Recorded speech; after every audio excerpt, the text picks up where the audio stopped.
könycsepp is felszárad a földön, a falak között állatias ösztön áldozatokat szed. Jegyezd meg, elhiheted, a nép nem feled, álmodik a nyomor, a két provokátor elmondja nektek, hogy miről szól az átkozott földi pokol.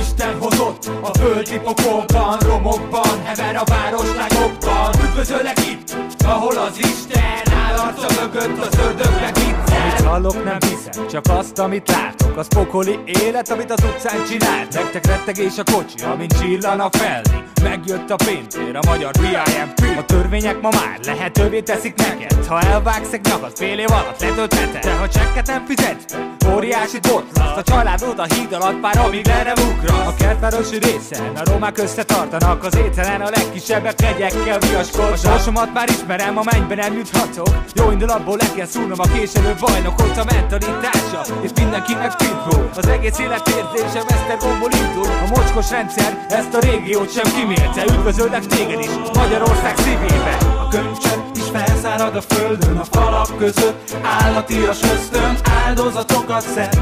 Jegyezd meg, elhiheted, a nép nem feled, álmodik a nyomor, a két provokátor elmondja nektek, hogy miről szól az átkozott földi pokol. Isten hozott a földi pokolban, romokban, hever a város lágokban. Üdvözöllek itt, ahol az Isten áll arca mögött, az ördögnek viccel. Veszedelmes Balkán, vérfolt a baltár, rezervátumokra hasonlító betonkaptár. Megfertőz a fertő, úton a mentő, a koponyádat nem véd meg a fejeden a kendő. Bűnből élő kolóniák, drogdinasztiák, nagy tekintélynek örvendő befolyásos fajdák. Fiatal utcai bandák, tinédzser rapperek és milliós károkat okozó komputertrekkerek. Templomok, pedofil papok, éhező farkasok, rendőri brutalitásnak köszönhető áldozatok. Szadista hajlamok, idióta indítékok, törög a nyál a szád.